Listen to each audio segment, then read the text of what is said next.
Hello friends, कैसे आप सब लोग। तो आज की इस हमारी नई वीडियो में आप सभी का स्वागत है।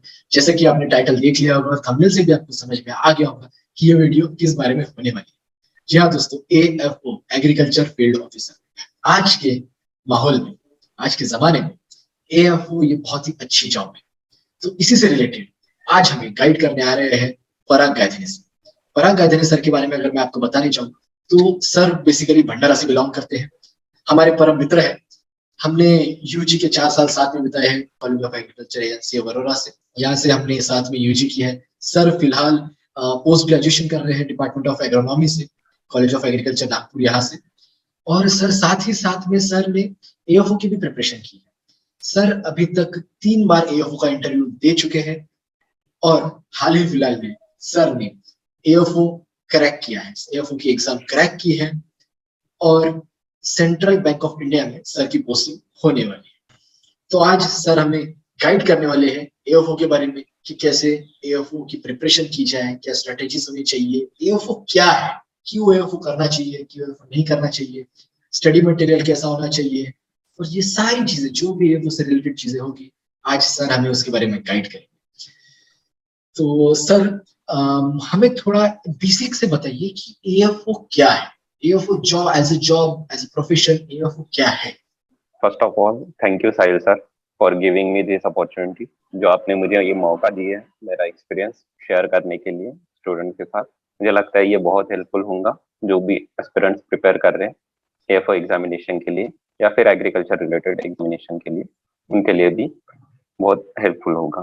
तो एएफओ क्या है? एएफओ एक बहुत अच्छी जॉब है, अपॉर्चुनिटी है जो एग्रीकल्चर ग्रेजुएट्स है उनके लिए, क्योंकि जो एलिजिबिलिटी क्राइटेरिया है एएफओ का वो है ग्रेजुएशन फ्रॉम एग्रीकल्चर। तो जो कुछ भी एग्रीकल्चर या एग्रीकल्चर रिलेटेड स्ट्रीम्स है वो सभी लोग एएफओ के लिए अप्लाई कर सकते हैं। बाकी सब तो डिटेल्स जो नोटिफिकेशन आता है उसी में मेंशन रहती है, जो कुछ भी चेंजेस होंगे या कुछ भी। तो एएफओ क्यों करना चाहिए?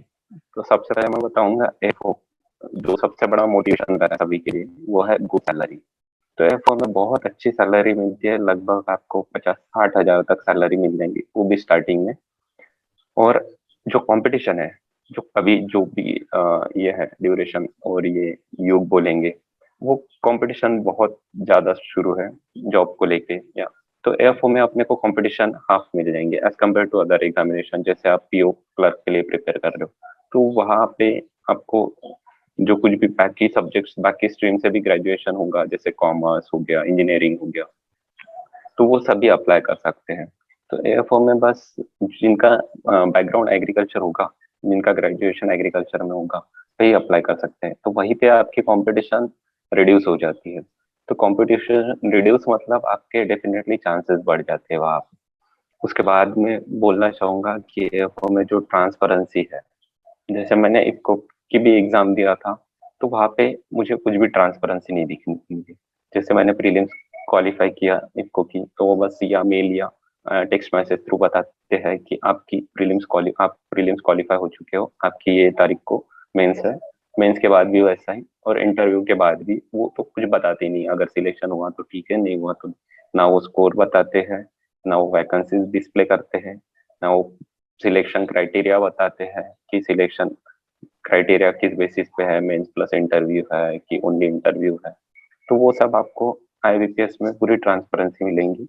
आपको आईबीपीएस आपके स्कोर डिस्प्ले करता है, मतलब आपका स्कोर अगर गलती से आपका किसी सब्जेक्ट में रह गया होगा पॉइंट से या कुछ भी, तो वो आपको वो मिस्टेक्स एनालाइज करके आप उसमें इम्प्रूवमेंट कर सकते हैं। वो चांस आपको इफको नहीं देता। इफको या कोई भी अदर एग्जामिनेशन होंगी तो अपने अपने अकॉर्डिंग एग्जाम देती है, लेकिन आईबीपीएस बहुत अच्छी ट्रांसपेरेंसी मेंटेन करता है। वो आपको हर साल वैकेंसी देता है।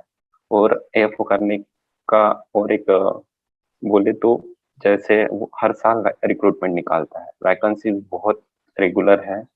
ऐसा नहीं कि एक साल वैकेंसी देगा नेक्स्ट ईयर जीरो वैकेंसी, ऐसा नहीं है। हर साल वैकेंसी देता ही है। तो वैकेंसी के साथ साथ ये जो प्रोसेस है, सिलेक्शन प्रोसेस, ये बहुत फास्ट है।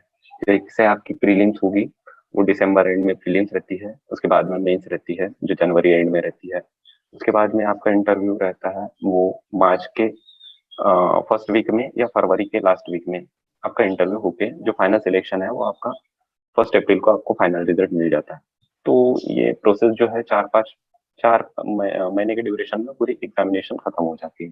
तो जैसे कि मैंने बताया कि जो आपकी प्रीलिम्स है और मेंस है, इसमें ड्यूरेशन आपको मिलेगा बस 15 या 20 दिन का।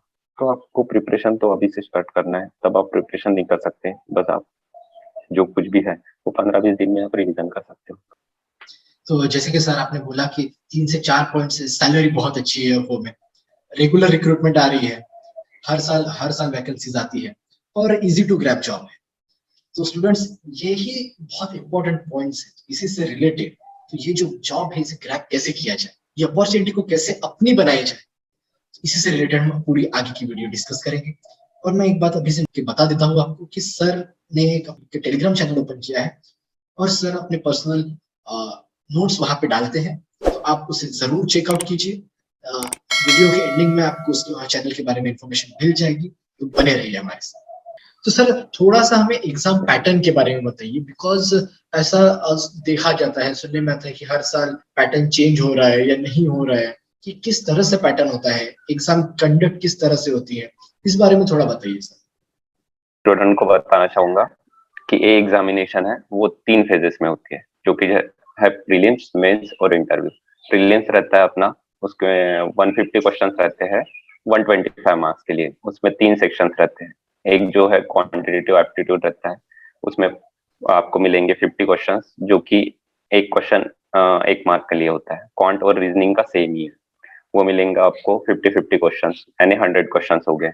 आपको मिलेंगे इंग्लिश के 50 क्वेश्चन, लेकिन वो रहेंगे हाफ मार्क का एक क्वेश्चन रहेगा, मतलब वो 25 क्वेश्चन। ऐसे टोटल मिला के 150 क्वेश्चन फॉर 125 मिनट। और इस सेक्शन को आपको मिलेंगे 40 मिनट्स मिलेंगे। तो आपको सेक्शन वाइज टाइम डिवाइड किया रहता है वहां पे। आपके 40 मिनट्स कंप्लीट हो गए तो वो ऑटोमेटिकली सेक्शन चेंज हो जाएंगे। तो वो जो है 125 का आपको वहां पे सेक्शनल कट ऑफ भी क्लियर करना है और ओवरऑल जो कट ऑफ रहता है वो भी क्लियर करना है। तो प्रीलिम्स का ये पैटर्न रहता है और उसमें रहते हैं 1/4 निगेटिव मार्किंग रहती है। तो आपको जो है वो तुक्के तो नहीं मार सकते आप, आपको एक्यूरेसी के साथ और टाइम को देख के वो आपकी प्रिपरेशन रेडी करनी है और एग्जामिनेशन में उसी हिसाब से सॉल्व करना है। आपके मेंस के लिए जो पैटर्न रहता है, उसमें मेंस का तो कोई सिलेबस फिक्स नहीं रहता। जैसे अभी बैंक ऑफ महाराष्ट्र का भी पेपर हो गया था, उन्होंने कुछ तो भी वाटर रिसोर्सेज की रिपोर्ट आई थी, वहां से ही क्वेश्चन उठा के 4-5 क्वेश्चन वहीं से डाल दिए थे। तो वो बैंक ऑफ महाराष्ट्र हो जाए या आईबीपीएस का भी मैं 3 साल से एग्जामिनेशन पैटर्न देख रहा हूँ। वो लास्ट 2 टाइम तो जनरल एग्रीकल्चर पे फोकस था, लेकिन ऐसा नहीं है कि अपन एग्जामिनेशन का पैटर्न थोड़ा सा गेस नहीं कर सकते, गेस कर सकते हैं, क्योंकि वो आरआरबीएसओ का अपने आईबीपीएस एफओ से पहले आरआरबीएसओ की एग्जामिनेशन होती है। तो आप अगर उसके क्वेश्चन देख लीजिए, और इस बार जैसे बैंक ऑफ महाराष्ट्र के देख लिए थे, तो बैंक ऑफ महाराष्ट्र से गेस आ गया था कि कैसे वो एग्जामिनेशन मतलब करंट के ऊपर ज्यादा फोकस कर रहा है। तो मैंने उस हिसाब से अपनी प्रिपरेशन भी करंट पे ज्यादा फोकस की थी। और जो अलाइड है, अलाइड अभी 2 साल से देखा जाए तो अलाइड पे ज्यादा फोकस कर रहे हैं, मतलब सेरिकल्चर हो गया, एपीकल्चर हो गया, वहां से क्वेश्चन, फॉरेस्ट्री हो गया, फिशरीज हो गया, वहां से क्वेश्चन आने लगे। पहले उतने क्वेश्चंस नहीं आते थे, पहले ज्यादातर फोकस रहता था इंजीनियरिंग। अभी हाल ही में देखा जाए तो इंजीनियरिंग से क्वेश्चन, एग्रीकल्चर इंजीनियरिंग से क्वेश्चन बहुत कम दिखे जाते हैं। अभी लास्ट 1-2 एग्जाम में तो आए भी नहीं, और इस एग्जाम में भी उसका कॉन्ट्रीब्यूशन बहुत कम रहा है। तो मेंस में आपके रहते हैं 60 क्वेश्चन रहते हैं, वो 60 मार्क्स के लिए रहता है, और टाइम ड्यूरेशन रहता है बस 45 मिनट्स रहता है। तो उसमें टाइम की कुछ दिक्कत नहीं आएंगी आपको, जो कुछ भी है क्वेश्चन बस अच्छे से पढ़ना है।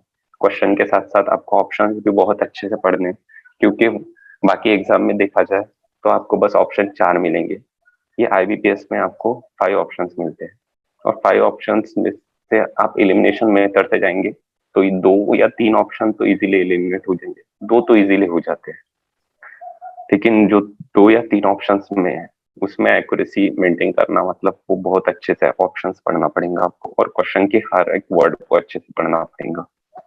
कभी कभी क्या होता है, जो क्वेश्चन है, तो अभी पहले पहले कैसे वन लाइनर क्वेश्चंस आते थे, अभी उन्होंने जो टाइम ड्यूरेशन है उनको पता है कि इतना टाइम सफिशिएंट है 45 मिनट 60 क्वेश्चन के लिए, तो वो कैसे क्वेश्चन की लेंथ बढ़ा देते हैं।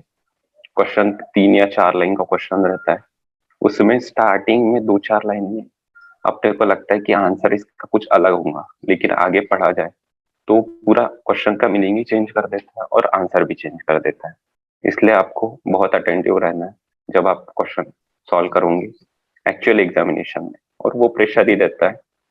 तो आप कभी कभी क्या करते हो, स्टार्टिंग के 2-3 लाइन पढ़ के आंसर टिक कर देते हो, तो उसमें से वो गलत हो जाता है और आप नेगेटिव में चले जाते हो। तो जो कुछ भी सिलेबस है वो तो पर्टिकुलर नहीं है, वो कोई भी चेंज होता है, लेकिन आप एग्जाम पैटर्न के हिसाब से या जो कुछ भी प्रीवियस पेपर्स है उसके हिसाब से कौन कौन से टॉपिक पे क्वेश्चन है उतने टॉपिक आप प्रिपेयर करके रख सकते हो। और वो भी जो कुछ भी अनएक्सपेक्टेड आएगा तो वो हार्डली 5 मार्क का आएगा 60 में से, उससे ज्यादा तो वो अनएक्सपेक्टेड नहीं पूछ सकते कि कोई भी आउट ऑफ सिलेबस या कुछ भी रख दिए, उतना तो ज्यादा क्वेश्चन आएंगे नहीं। तो 5 क्वेश्चन को वो ध्यान में मत रखिए, अगर वो भी आपने पढ़े हैं तो आपके लिए बेनिफिटेड है।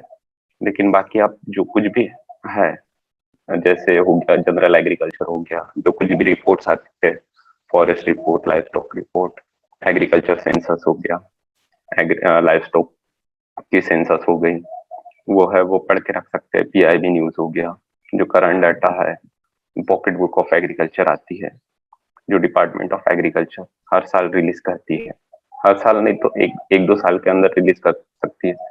तो वहां पे आपको वो स्टैटिक डेटा मिलेगा कि कौन सा स्टेट कौन से प्रोडक्शन में, यानी गेहूं के प्रोडक्शन में या बोलो राई चावल के प्रोडक्शन में कौन सा स्टेट आगे है, तो वो चेंज होते रहता है। तो आप डाटा कवर कर सकते हैं और इजीली एग्जाम को क्रैक कर सकते हैं। ओके सर, तो स्टूडेंट्स मैं आपको और एक बात बताना चाहूंगा, जितना अच्छे से सर ने बताया है हमें कि किस तरह से फॉलो किया जाए, फॉलो अप सिलेबस को किस तरह से फॉलो किया जाए, प्रेडिक्ट किया जा सकता है सिलेबस। 5 मार्क्स का जो क्वेश्चन, 5 मार्क के आसपास के जो क्वेश्चन होते हैं वो थोड़े से अलाइड डिसिप्लिन से भी और हो सकते हैं। तो उसके लिए सर ने अपना एक चैनल शुरू किया है, तो मैं आपको चैनल के लिंक डिस्क्रिप्शन में दे दूंगा और आखिर में बता भी दूंगा चैनल का नाम क्या है। तो उसके लिए आपको पूरा वीडियो देखना पड़ेगा। जो लोग सही में इंटरेस्टेड है एएफओ करने के लिए वो सर के साथ जुड़े। सर अपने पर्सनल नोट्स, सर का study material, handwritten notes, किस चीज पे अच्छे से फोकस करना है, किस चीज को एलिमिनेट करना है, सर सारी चीजें, सारा मटेरियल आपको, उनका खुद का मटेरियल वो प्रोवाइड कर रहे हैं उस चैनल पे। तो जो लोग सही में इंटरेस्टेड है एएफओ करने में वो हमारे साथ बने रहे, सर के चैनल को भी ज्वाइन करें, सर के साथ बने रहे, तो आपको बेनिफिट होगा। तो सर और जैसे सर मैं आपने यहाँ पे बताना चाहूंगा, हेलो, हाँ सर प्लीज। हाँ सर मैं यहाँ पे बताना चाहूंगा कि जैसे आपकी बस प्रीलिम्स क्वालिफाइंग रहती है तो आपको बस साथ में लेके चलना है, और वो प्रीलिम्स क्वालिफाई करना है तो उसके लिए भी प्रिपरेशन करना पड़ेगा, क्योंकि आपको मेंस में बैठना है। तो अगर प्रीलिम्स ही क्वालिफाई नहीं करोगे तो आपको मेंस में बैठने का मौका ही नहीं मिलेगा, चाहे आपकी मेंस की एग्जाम प्रिपरेशन बहुत अच्छे से हुई हो। और आपका जो फाइनल सिलेक्शन रहता है वो मेंस प्लस इंटरव्यू के स्कोर पे डिपेंड रहता है। जो मेंस का वेटेज रहता है वो 80% रहता है और इंटरव्यू का 20% रहता है। तो चाहे वो मेंस प्लस इंटरव्यू पे डिपेंड रहे, लेकिन आप प्रीलिम्स को इग्नोर नहीं कर सकते, उसके लिए भी आपको अच्छे से प्रिपेयर करना है। क्योंकि देखा जाए तो आप अगर बस मेंस और इंटरव्यू को ही लेके चलेंगे और प्रीलिम्स पे फोकस ही नहीं करेंगे तो क्या होता है, कभी कभी हमारा बस पॉइंट से मेंस में सेक्शनल कट ऑफ या ओवरऑल कट ऑफ रह जाता है और आपको चांस ही नहीं मिलता खुद को प्रूव करने का, मेंस में बैठने का। तो आप प्रीलिम को भी इग्नोर नहीं कर सकते, आपको प्रिपरेशन के टाइम प्रीलिम्स मेंस दोनों को साथ में लेके चलना है। प्रीलिम्स को भी टाइम देना है और मेंस को भी टाइम देना है, और इसको किस हिसाब से टाइम देना है वो आगे मैं स्ट्रेटजीज में बताऊंगा। तो सर वही सर, आपने जो मटेरियल बताया, इतना सारा मटेरियल, हाँ, और हर आपको ड्यूरेशन मिलता है सिर्फ 6 से 7 महीने या फिर 1 साल का नियर अबाउट ड्यूरेशन मिलता है प्रिपरेशन करने का। सर इतना सारा मटेरियल है, इतनी सारी सोर्सेज से लेना है, इतना सब कुछ पढ़ना है। सर इसके लिए एक शेड्यूल होना चाहिए, एक स्ट्रेटेजी होनी चाहिए कि किस तरह से फॉलो अप किया जाए। सर आप थोड़ा सा हमारे स्टूडेंट्स को बताइए कि किस तरह से स्ट्रेटेजी अडॉप्ट की जाए, या आपकी क्या स्ट्रेटेजी थी, या स्टूडेंट्स ने कैसी अपनी खुद की स्ट्रेटेजी बनानी चाहिए कि जिससे कि वो सारा सिलेबस कवर कर सके। तो मेरे हिसाब से तो मेरी स्ट्रेटजी ये थी कि मैं प्रीलिम्स को जो है वो सुबह के ड्यूरेशन देता था। अगर आप डिपेंड है आपकी प्रिपरेशन, आप फुल टाइम कर रहे हो या पार्ट टाइम कर रहे हो। अगर पार्ट टाइम मतलब आप एजुकेशन के साथ प्रिपेयर कर रहे हो या कुछ जॉब के साथ प्रिपेयर कर रहे हो, या फुल टाइम मतलब आपने खुद को टाइम दिया है फ्री, यानी ग्रेजुएशन के बाद आप फ्री हो।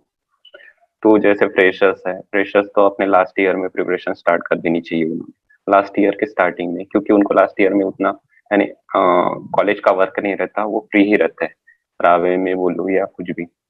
तो इसके लिए मैंने तो यूट्यूब चैनल से अपनी प्रिपरेशन की है, क्योंकि बहुत कुछ मटेरियल है जो आपको फ्रीली अवेलेबल है, बस आपको पता नहीं होता और आपको कोई बताता भी नहीं। बस बोलते हैं कि क्लासेस लगाओ, ऐसी कोई जरूरत नहीं। मेरे हिसाब से तो बस आप एएफओ के लिए प्रिपेयर कर रहे हो तो आपको क्लासेस की कोई जरूरत नहीं है।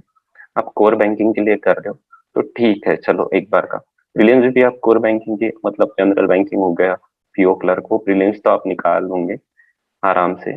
मेंस के लिए वो थोड़ा बहुत क्लासेस की जरूरत है, क्योंकि मैंने जनरल बैंकिंग के भी प्रीलिम्स निकाल चुके हो, तो वो हो जाता है आप यूट्यूब से भी पढ़ो तो। जैसे मैंने क्वांट के लिए फॉलो किया था अड्डा का हीरो टू हीरो सीरीज है, वहां पे आपको बेसिक से टॉपिक वाइज हर एक टॉपिक अच्छे से बताया गया है। तो आप एक काम करो, मैंने तो ये किया था कि मैंने वो सीरीज फॉलो किया, अपना एक रजिस्टर लिया, उसमें पूरे क्वेश्चंस नोट डाउन किए, और वो कैसे आप देखोगे, आज एक वीडियो देखोगे तो कल वो भूल जाओगे। तो इसलिए मैंने वो रजिस्टर लिया, वहां पे मैंने क्वेश्चंस नोट डाउन किया, मतलब आगे चल के मैं कुछ टॉपिक भी भूल गया तो बस रजिस्टर से देख सकता हूँ, या एक बार रिकॉल कर सकता हूँ, या कुछ रिवीजन कर सकता हूँ उस टॉपिक की। और वो जो आगे चल के आपको टाइम के साथ यानी ऑनलाइन देना है सब कुछ, क्योंकि एग्जामिनेशन आपकी ऑनलाइन है, तो आपको ज्यादा से ज्यादा प्रैक्टिस है वो जो ऑनलाइन ही करना है। तो उसके लिए मैंने टेक्स्ट बुक हो गया, बायजूस हो गया, अड्डा हो गया, ये तीनों ऐप है, मैं इसके टच में रहता था। इसमें जो डेली क्विजेस आते हैं वो भी 5 मिनट के क्विज, 10 मिनट के कुछ क्विज हो गई, तो ऐसे क्विजेस रहती है, तो मैंने वही सॉल्व किया। मैंने आज तक ऐसे नहीं किया कि चलो कोई पीडीएफ पकड़ लेते हैं और पीडीएफ के एक एक क्वेश्चन सॉल्व करते बैठे, मैंने तो ऐसा नहीं किया, क्योंकि आपको एग्जामिनेशन देना है तो वो ऑनलाइन मोड में देना है और विद टाइम देना है। तो आप टाइम की भी आदत रहनी चाहिए कि मेरा इतने टाइम में इतना इतने क्वेश्चन सॉल्व होने चाहिए। तो आप पीडीएफ से सॉल्व करोगे, आपको ध्यान में नहीं रहेगा, आप एक ही क्वेश्चन बहुत टाइम दे दोगे। और कैसे आप क्विजेस देते हो तो आपका माइंडसेट वैसे बनता है। एक्चुअल एग्जाम में भी ऐसा नहीं है कि आपने बस चलो अभी ये किए क्या बोलते हैं, हाँ नंबर सीरीज के क्वेश्चन पकड़ लिए तो सारे के सारे नंबर सीरीज के क्वेश्चन एक लाइन में आ जाएंगे, या फिर रीजनिंग में पकड़ लो आपने क्या बोलते हैं इनइक्वालिटीज, इनइक्वालिटीज हो गया, वो क्वेश्चंस हो गए। उसके बाद में ब्लड रिलेशन के क्वेश्चन, तो सारे के सारे क्वेश्चन एक लाइन में नहीं आते, आपको क्विजेस से वो प्रैक्टिस, वो आपका माइंडसेट बन जाता है। क्योंकि क्विज में कैसा होता है, एक क्वेश्चन अलग आता है, उसके बाद में टॉपिक चेंज होता है, रीजनिंग आ जाता है, तो आपका माइंडसेट वैसे एग्जामिनेशन के पॉइंट ऑफ व्यू प्रिपेयर रहता है कि अगर नेक्स्ट क्वेश्चन दूसरे टॉपिक का आ जाए तो उसमें आपका माइंडसेट कैसे वर्क करता है। अगर ये बात तो सही है कि आप एक ही टॉपिक की शीट लेके बैठे हो तो दो चार क्वेश्चन में आपको टाइम लगेगा, आगे के चार क्वेश्चन आपके जल्दी सॉल्व हो जाएंगे। लेकिन एग्जामिनेशन में वैसा तो नहीं आता है, कोई भी टॉपिक कहीं पे भी आता है। तो उस हिसाब से प्रिपेयर रहने के लिए क्विजेस बेस्ट है मेरे हिसाब से। डेली क्विजेस देना है आपको, डेली क्विजेस सॉल्व करना है, उसके बाद में वो जो मॉक टेस्ट है, मॉक टेस्ट आपको बस पहले प्रिपेयर करना है पूरे टॉपिक्स, जो कुछ भी टॉपिक्स है बेसिक्स प्रीलिम्स के हो गया, वो यूट्यूब से प्रिपेयर कर सकते हो आप। बहुत कुछ मटेरियल फ्रीली अवेलेबल है। वो बेसिक्स कवर करने में आपको हार्डली हाँ 1 या 1.5 महीना लग जाएगा। वो लगने के बाद आप मॉक देना चालू कर दीजिए। मॉक एक मॉक देना, उसके बाद में वो एनालिसिस करना है कि कहाँ पे मिस्टेक हुई, या इसको मैंने फास्ट सॉल्व किया या कैसे सॉल्व किया, या और कई टेक्निक्स है इसके। तो वो एनालिसिस करके आपको वो नेक्स्ट मॉक में अप्लाई करना है, उससे आपका आराम से स्कोर बढ़ जाएगा। अगर एनालिसिस नहीं करोगे, बस मॉक देते रहोगे, तो उसमें इम्प्रूवमेंट कुछ भी नहीं होगी आपको। पहले एक मॉक देना है, उसका एनालिसिस करना है अच्छे से, और उसके बाद आपको सेकंड मॉक देना है। तो स्टार्टिंग में आप तो ये कर सकते हो प्रीलिम्स के लिए। और मेंस के लिए कैसे, आपको पहले जनरल एग्रीकल्चर कवर करना है। जनरल एग्रीकल्चर कवर करने के लिए आप, जैसे आपका बेसिक क्लियर नहीं है, तो आप वॉल्यूम 1 वॉल्यूम 2 हो गया, ऐसे बुक्स ये कर सकते हैं, प्रेफर कर सकते हैं। वहां पे कैसे थ्योरी दिया है अच्छे से। और जो कुछ भी अभी ये वीडियो देख रहे हैं लेकिन अभी ग्रेजुएशन ही कंप्लीट नहीं हुआ, तो मेरा कहना ये रहेगा कि अगर आपने कॉलेज में अच्छे से पढ़े हैं तो आपको जरूरत ही नहीं है आगे चल के ज्यादा मेहनत करने की। तो आप ग्रेजुएशन में अच्छे से अपना ध्यान दीजिए, अच्छे से एग्जाम दीजिए। अगर वहां पे आपने प्रिपेयर किया, आपके बेसिक्स क्लियर है, तो आपको आगे चल के ज्यादा मेहनत करने की जरूरत नहीं।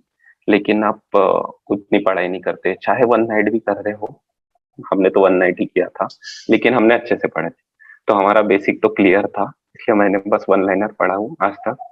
जो मैंने प्रेफर किया वो इसेंशियल ऑफ एग्रीकल्चर है, जो कि नारायण नागरे सर की है। इसके अलावा मैंने आज तक कोई बुक भी नहीं पढ़ा, तो और है भी नहीं मेरे पास। तो आप कोई भी एक बुक पकड़ के चल सकते हो जिनका बेसिक्स अच्छा है। तो एक तो आप नीमरा सुंदर की जो है कॉम्पिटेटिव बुक ऑफ एग्रीकल्चर, वो वन लाइनर पढ़ सकते हो जिनका बेसिक्स अच्छा है। और जिनका बेसिक्स अच्छा नहीं है, वो आप सेमेस्टर के नोट्स नोट्स पहले प्रिपेयर करो अच्छे से। उसके बाद में जो वॉल्यूम 1 वॉल्यूम 2 वो उससे बेसिक्स क्लियर कर लो, उसके बाद में वन लाइनर्स पे आ सकते। तो ये सही रहेगा। और जो कुछ भी नोटिफिकेशन है, जैसे मैंने कहा कि प्रीलिम्स और मेंस के बीच में बस 15 या 20 दिन का गैप रहता है, तो उतने दिन में आप प्रिपेयर नहीं कर सकते। वहां पे आपको बस रिवीजन करना है। तो जो कुछ भी आपकी प्रिपरेशन है वो अभी से स्टार्ट करनी है। और उसके लिए आपको पहले जनरल एग्रीकल्चर, बेसिक जो एग्रीकल्चर है, एग्रोनॉमी, सॉइल साइंस हो गया, जो कुछ भी सब्जेक्ट्स है आपके एग्रीकल्चर के, और जो अलाइड के सब्जेक्ट्स हैं, वो प्रिपेयर करके रखना है। जब आपका नोटिफिकेशन आएगा, वो आएगा नवंबर में, तो आपको मान के चलना है कि जैसे नोटिफिकेशन आया उस दिन से आपको रिवीजन स्टार्ट करना है, ना कि आपको पढ़ना स्टार्ट करना है। तो वैसे आप प्रिपेयर करोगे तो आराम से एग्जाम क्रैक कर लोगे। तो नवंबर तक अभी तो टाइम है, बहुत टाइम है, 4-5 महीने तो आराम से मिल जाएंगे आपको। तो आप अभी से स्टार्ट कीजिए, पहले आपका बेसिक एग्रीकल्चर कवर कर लीजिए। उसके बाद में जो कुछ भी स्टैटिक डेटा है, जैसे रिपोर्ट्स हो गया, सेंसस हो गया, जैसे एग्रीकल्चर सेंसस हर 5 साल में एक बार होती है, तो सेंसस शायद सेंसस की रिपोर्ट आ जाएंगी अभी और नई वाली, तो उसको होल्ड करके भी रख सकते हो। या फिर अभी अगर एक दो महीने में कोई एग्जाम होगी तो वो भी प्रिपेयर कर लेना। उसके बाद में जो फॉरेस्ट रिपोर्ट है वो forest survey of India release करती है, प्रिपेयर करती है, तो वो कैसे 2 साल में एक बार आती है। तो वो जो आई थी अभी 2021 में आ गई थी, तो अभी 2 साल के बाद ही आएंगी 2023 में, तब तक तो वो डाटा चेंज नहीं होने वाला। तो आप फॉरेस्ट रिपोर्ट भी प्रिपेयर करके रख सकते हो। उसके बाद में लाइफ स्टॉक सेंसस है। लाइफ स्टॉक सेंसस है वो जो है वो हर 5 साल में आती है, तो वो भी 20th लाइफ स्टॉक सेंसस है, 2019 में आएगी। उसके बाद में अभी 5 साल होने को टाइम है, तो वो भी डाटा चेंज नहीं होने वाला, तो वो डाटा भी आपको प्रिपेयर करके रखना है। तो आपको बस चेंज होने वाला डाटा जो रहता है कि कौन से क्रॉप के प्रोडक्शन में कौन सा स्टेट आगे चला गया, जैसे एडवांस एस्टीमेट हो गया फूड प्रोडक्शन के या हॉर्टिकल्चर के, तो वो डाटा चेंज होते रहता है। तो उसको फिलहाल होल्ड करके रख सकते हो आप। जब नोटिफिकेशन आया तब से स्टार्ट करोगे तो आपके लिए अच्छा होगा, क्योंकि अभी प्रिपेयर करोगे या फर्टिलाइजर का डाटा कौन सा स्टेट आगे चलेगा फर्टिलाइजर कंजम्पशन में, वो भी चेंज होता रहता है हर साल। पहले कैसे पंजाब था, फिर तेलंगाना था, अभी रिसेंटली भी। तो वो कैसे आप पहले प्रिपेयर करोगे, पंजाब है, फिर माइक्रो इरिगेशन हो गया, उसमें भी ड्रिप स्प्रिंकलर में, जैसे आप बोलोगे स्प्रिंकलर में पहले था हरियाणा, अभी राजस्थान है। ड्रिप में बोलोगे आप पहले था महाराष्ट्र, अभी आंध्र प्रदेश है। तो कैसे वो डाटा चेंज होते रहता है। अभी ऑर्गेनिक फार्मिंग में भी देख के चल सकते हैं अपन, जैसे हमने अभी प्रिपेयर किए थे, मैंने भी प्रिपेयर किया था उसके लिए। जो ऑर्गेनिक फार्मिंग का एरिया है उसमें रैंक है इंडिया की, वो जो थी पहले 8 थी। उसके बाद में हमने अभी एग्जाम दिए, तो एग्जाम तो हमने जनवरी में दिए, तब तो रैंक आ गई थी 5th पे। उसके बाद मैंने अभी रिसेंटली मेरे चैनल पे डाटा डाला है ऑर्गेनिक फार्मिंग का। तो कुछ भी चैनल पे डाटा डालना है मुझे तो खुद वेरीफाई करना पड़ेगा कि नया कुछ अपडेट आया है क्या, तो मैंने चेक किया तो और एक रिपोर्ट आ चुकी है। उसके बाद में वो रिपोर्ट के हिसाब से अभी ऑर्गेनिक एग्रीकल्चर के एरिया में इंडिया की रैंक है वो 4th पे आ चुकी है। तो देख सकते हैं कि ये डाटा कितना वेरी होता है। तो वो जो वेरी होने वाला डाटा है वो आप एंड में कर सकते हो, जैसे नोटिफिकेशन आने के बाद, मतलब आपको उतने चेंजेस देखने को नहीं मिलेंगे। लेकिन जैसे मैंने बोल दिया कि जैसे लाइफ स्टॉक सेंसस हो गई वो तो 5 साल के बाद ही होंगी, तो वो तो डाटा भी चेंज नहीं होगा। तो उसके लिए आप प्रिपेयर करके रख सकते हो। फॉरेस्ट रिपोर्ट हो गया वो 2 साल के बाद आती है। वो हो गए। उसके बाद में पीआईबी न्यूज का, वो पीआईबी का ऐप इंस्टॉल कर सकते हो आप अपने मोबाइल में। उसमें एग्रीकल्चर मिनिस्ट्री सिलेक्ट करना, उसमें जो कुछ भी एग्रीकल्चर के रिलेटेड न्यूज है या कुछ भी अपडेट्स है वो आपको देखने मिलेंगे। तो वो सब कुछ डाटा जो है जो चेंज होने वाला है या रिपोर्ट्स है, वो सब मैंने मेरे खुद के चैनल्स पे डाल दिया हो। तो आप मेरा चैनल भी फॉलो कर सकते हो। तो उसमें आपको ज्यादा ढूंढने की यानी दिक्कत भी नहीं आएगी, क्योंकि आपको अभी पता भी नहीं, मैंने सेल्फ स्टडी किया है तो मुझे पता है कि कौन सा डाटा कहाँ पे मिलता है। आपको वो पता करने लग जाओगे तो गूगल पे एक भी सर्च मारोगे तो बहुत सारी लिंक आ जाती है। लेकिन एक्चुअल डाटा क्या है, सोर्सेज क्या है, वो जो आप पढ़ते हैं वो सब ऑथेंटिक होना चाहिए। तो मेरे स्टूडेंट्स मैं हिसाब आपको से बताना जो चाहूंगा कुछ भी आप कि सोर्सेस है पढ़ाई के, वो सब ऑथेंटिक रखे। क्योंकि मेरा 1 मार्क से गया, वो मैंने कहा तो ही पढ़ा था। तो तब मुझे पता नहीं था, मेरा स्टार्टिंग थी एग्जामिनेशन की प्रिपरेशन की। तो मैं कैसे टेलीग्राम के चैनल्स फॉलो करता रहा, जो कुछ भी कोई क्लासेस के रहे या चैनल्स, मैंने क्लासेस तो ज्वाइन नहीं किए लेकिन चैनल्स में आते हैं, कभी कोई एमसीक्यूज आते हैं, तो आप उस पर 100% बिलीव नहीं कर सकते कि ये इसने जो आंसर बताया है वो 100% करेक्ट होगा। तो आप वेरीफाई करते रहना। अब तो मेरी आदत बन गई है, मुझे किसी पे तो विश्वास ही नहीं है खुद के नोट्स के अलावा। मैं खुद के हैंड रिटन नोट्स बनाया हूँ,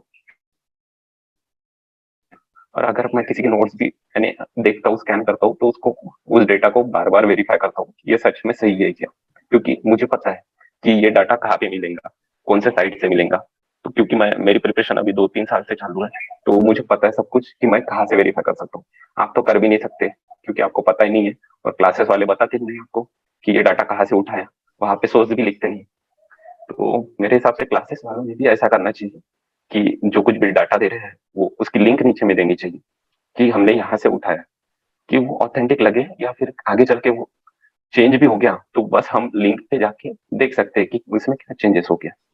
तो वो करते नहीं क्लासेस वाले, क्योंकि उन्होंने अगर ऐसे बता दिए कि हमने हमने यहाँ से डाटा ले लिया है तो आगे चल के कोई क्लासेस ही नहीं लगाएगा, वो बात होगी। इसलिए वो टेंशन नहीं लेना, वो सब डाटा मैं डाल दूंगा मेरे चैनल पे। उसको उसके लिए आपको उतनी मेहनत करने की जरूरत नहीं है, क्योंकि हर कोई रिपोर्ट भी आती है, जैसे एग्रीकल्चर की भी एनुअल रिपोर्ट आती है, वो भी 250 पेजेस की रहती है लगभग। लेकिन 200-250 पेजेस की लाइफ स्टॉक की भी रिपोर्ट आती है। बहुत कुछ रिपोर्ट्स आती है हर साल में। वैक्सीनेशन, जो कुछ भी आपका वैक्सीनेशन शेड्यूल आई आ रहा है, और आई आ रहा है छोड़ IVRI जो है, वेटरनरी रिसर्च इंस्टीट्यूट, वो भी रिपोर्ट रिलीज करती है। तो वहां से भी क्वेश्चन आए थे लास्ट ईयर के एग्जाम, लेकिन सबको पता नहीं था कि वो डिसीज कहाँ से उठा के डाली उन्होंने। तो वहां से रिपोर्ट्स में से क्वेश्चन आते हैं, लेकिन किसी को पता नहीं रहता। और नाबार्ड के बैंकेबल प्रोजेक्ट्स रहते हैं, वो भी कवर करने रहते हैं। तो ऐसा बहुत कुछ डाटा रहता है जो आपको जनरल एग्रीकल्चर के अलावा कवर करना है। ऑपरेटिव का एक्सपोर्ट डाटा रहता है। तो इतना डाटा जो कुछ भी है, एडिशनल डाटा जो बेसिक एग्रीकल्चर के अलावा जो कुछ भी रहेगा, वो सब मैं अपने चैनल पे डाल दूंगा। तो आपको उतनी मेहनत करने की जरूरत नहीं, बस आपको पढ़ना है अच्छे से। और सोर्स भी जो कुछ भी रहेगा सब ऑथेंटिक रहेगा। और जो मैंने हैंड रिटन नोट्स भी डाले हैं मेरे, तो उसमें भी आप देखोगे मैंने एपीकल्चर सेरिकल्चर की PDF डाल दी हूँ मेरी हैंड रिटन वाली। ग्रीन हाउस की भी है उसमें। उसके साथ साथ और कोई तो भी डाला हूँ, अभी याद नहीं मुझे। तो उसमें भी मैंने जो कुछ भी एपीकल्चर का हो गया या सेरिकल्चर का डाटा हो गया, तो कौन सा स्टेट आगे है, कौन सा स्टेट लीडिंग है, और हनी के प्रोडक्शन में भी कौन सा स्टेट लीडिंग है, एक्सपोर्ट में कौन सा, यानी कौन सी कंट्री ज्यादा एक्सपोर्ट करती या कौन से कंट्री से हम इम्पोर्ट करते हैं, वो सब डाटा मैंने वहां पे लिखा है। और वहां उसके साथ साथ मैंने सोर्स भी मेंशन किया कि मैंने ये डाटा ये साइट से अवेलेबल किया है, और ये कौन से साल का डाटा है वो भी मैंने मेंशन किया है।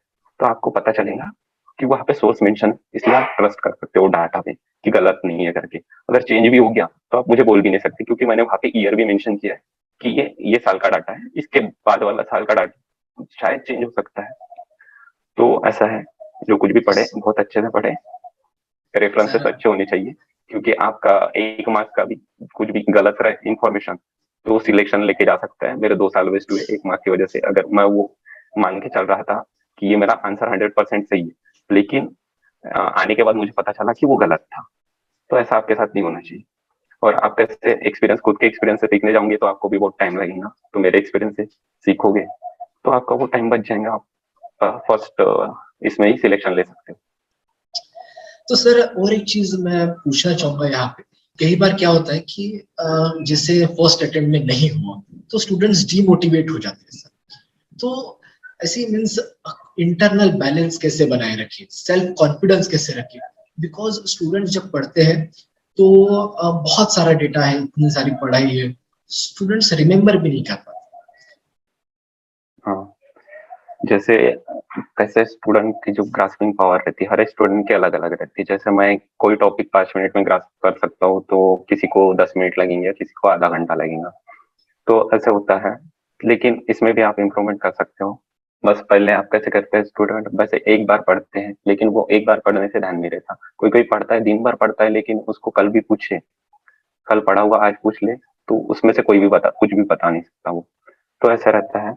तो आप इसके लिए इम्प्रूवमेंट मेरे हिसाब से, जैसे पहले जो कुछ भी पढ़ते हैं तो पढ़ो, उसके बाद में आपको याद नहीं रहता तो वो लिख के देखो। उसके बाद में अगर आप दिन भर कुछ पढ़ते हो, जैसे एक टॉपिक पढ़ लिया मैंने, एमएसपी ले लिया, तो मिनिमम सपोर्ट प्राइस का टॉपिक ले लिया, ये आज मैंने पढ़ लिया सुबह।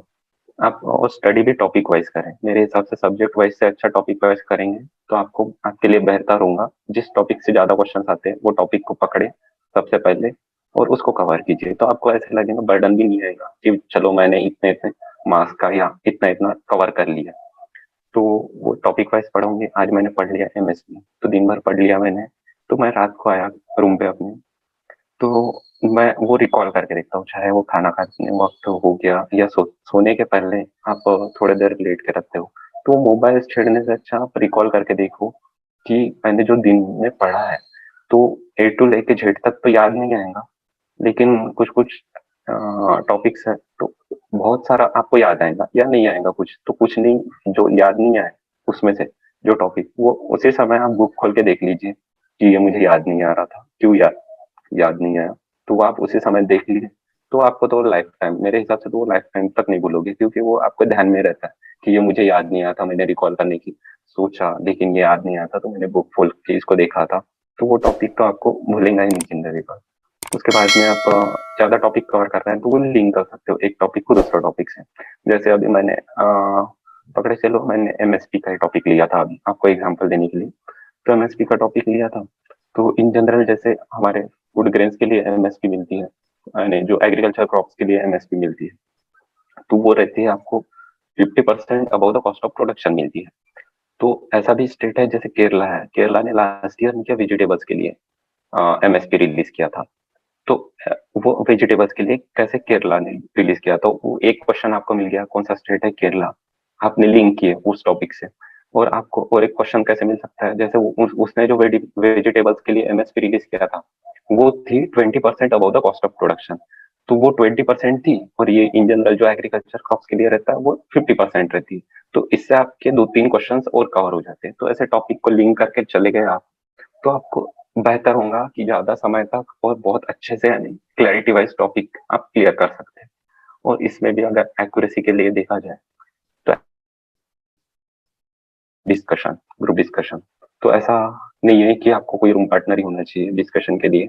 आप चाहे अकेले रहते हो तो आप कॉल पे भी आपके फ्रेंड के साथ डिस्कशन कर सकते हो। आप बता दीजिए अपने फ्रेंड को भी, चल भाई आज ये टॉपिक पढ़ते हैं अपन, कोई भी एक टॉपिक डिसाइड कीजिए दोनों मिलके, जैसे फर्टिलाइजर का टॉपिक पकड़ लिया, तो आप फर्टिलाइजर का टॉपिक दिन भर उसने भी पढ़ा आपने भी पढ़े, तो उसमें से कैसे रहता है, तो वो रात को कॉल कीजिए या फिर ग्रुप में कोई अपने रूम में भी जो कुछ भी फ्रेंड्स हैं उनके साथ आप डिस्कस कर सकते हो टॉपिक्स। तो उसमें क्या होता है कि कोई जो टॉपिक है, ऐसे फर्टिलाइजर आ गया, कुछ नया आ गया, या NBS nutrient based fertilizer subsidy scheme आ गई, तो कुछ में अभी नए रेट्स आ गए थे उसके, तो ऐसे कुछ भी अपडेट्स आपको पता चल जाते हैं उसके बारे में, आपके फ्रेंड्स को पता नहीं होंगी तो आप बता सकते हैं।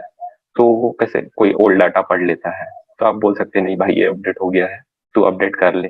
या आप खुद को नहीं पता रहता है, उसको पता रहता है, तो वो बोल देता है तू अपडेट कर ले, या ये गलत दिया है, ये नया सोर्स आ गया, नई रिपोर्ट आ गई, उसके हिसाब से ये वाला चेंजेस है डाटा।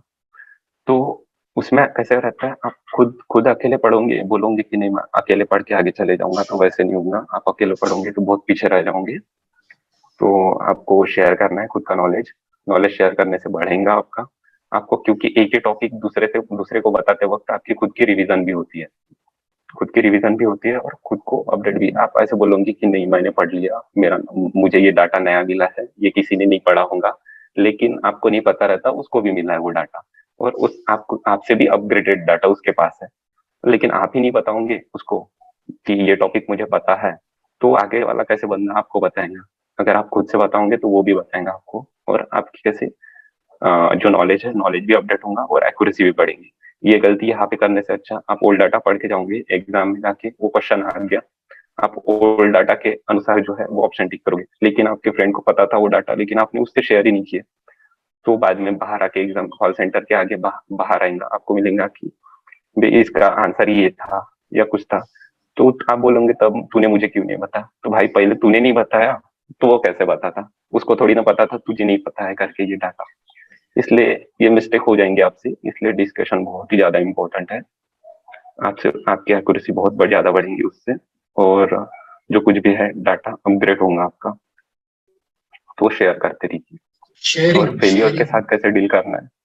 शेयरिंग बहुत इंपॉर्टेंट हाँ चीज है नॉलेज को अपडेट करने के लिए। डिस्कशन डिस्कशन होना चाहिए, हेल्दी डिस्कशन होनी हाँ चाहिए, एग्रेसिव नहीं, हेल्दी डिस्कशन होनी चाहिए। अगर आप शेयर नहीं करोगे तो आपको हाँ इन्फॉर्मेशन वो नहीं भी नहीं है। मिलेगी। और फेलियर के साथ कैसे डील करना है तो कैसे आप देख लीजिए, जैसे मेरा इफ्को का इंटरव्यू था नवंबर 2019 में था, तब हमारी डिग्री जो हमारा ग्रेजुएशन कंप्लीट हुआ था जुलाई 2019 में, लेकिन हमारा कन्वोकेशन रहता है फरवरी में, तो एक यानी कन्वोकेशन के पहले मैं एक इंटरव्यू दे के आ चुका था, उसमें भी प्रीलिम्स थी, मेंस थी और इंटरव्यू था, और जो कन्वोकेशन के दिन था 5 फेब को, तो उसमें सेकंड 5 फेब को मेरा सेकंड इंटरव्यू का कॉल लेटर आ चुका था, जैसे मैंने आईबीपीएस एफओ की मेंस भी क्वालिफाई कर लिया। तो कैसे आप कोई भी एक एग्जाम क्वालिफाई करते हो तो आपका कॉन्फिडेंस ऐसे ही बढ़ जाता है कि नहीं मैं कर सकता हूँ, जैसे इफको की वैकेंसीज भी ज्यादा नहीं रहती, उसमें रहती 5 या 6 वैकेंसीज रहती, वो वैकेंसीज भी वैसे डिस्प्ले नहीं करते लेकिन बहुत कम वैकेंसीज रहती, तो मेरा कॉन्फिडेंस वहां से बूस्ट हो चुका था कि हम मैं जो है 6-7 वैकेंसीज के लिए इंटरव्यू तक गया हूँ, तो आईबीपीएस तो कर सकता हूँ आराम से, तो उससे कॉन्फिडेंस भी बूस्ट हो गया था, और मैंने वो एग्जाम भी दिया, लेकिन कैसे हार्ड लक की वजह से 1 मार्क्स से रह गया था वो मेरा फाइनल यानी आईबीपीएस का।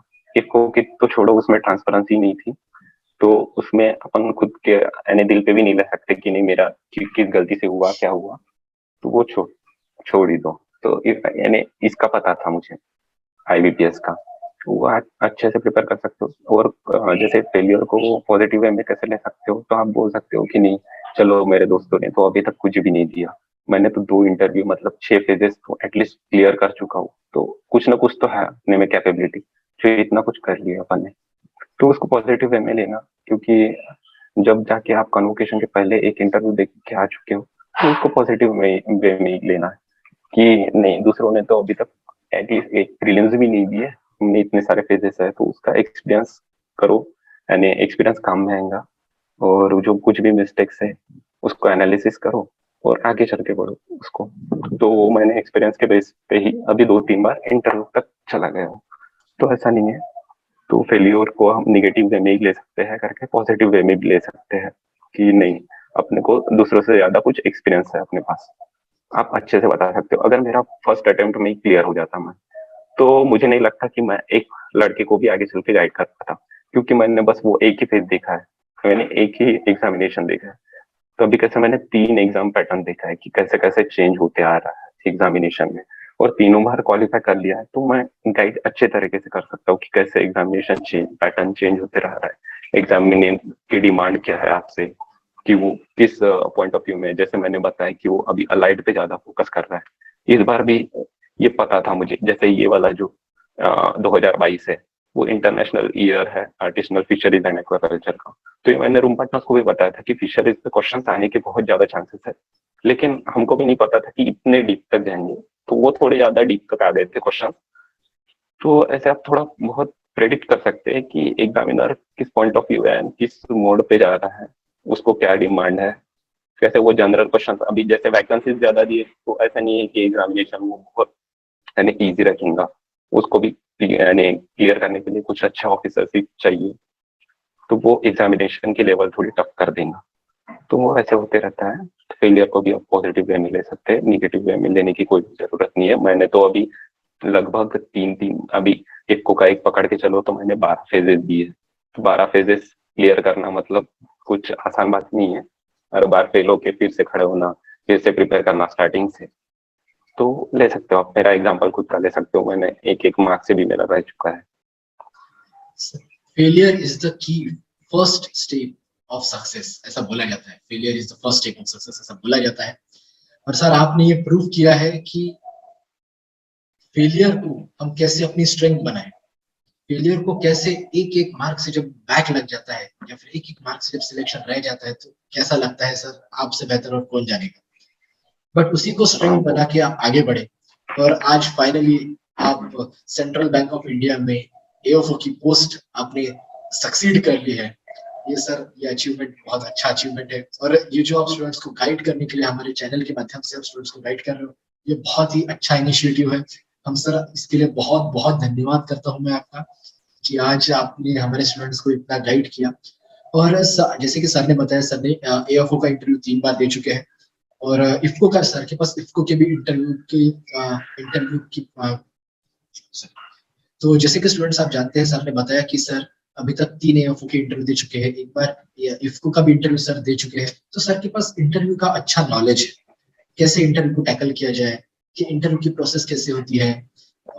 तो इसके बारे में भी सर हमें नेक्स्ट वीडियो में बताएंगे। आज ये वीडियो बहुत लंबा हो चुका है और मैं सभी व्यूअर्स को बहुत बहुत धन्यवाद करता हूँ कि वो अभी तक हमारे साथ जुड़े हुए हैं। सर के टेलीग्राम चैनल की लिंक मैं डिस्क्रिप्शन में दे देता हूँ, तो आप बने रहे हमारे साथ। सर की और एक दो वीडियोस आने वाली है।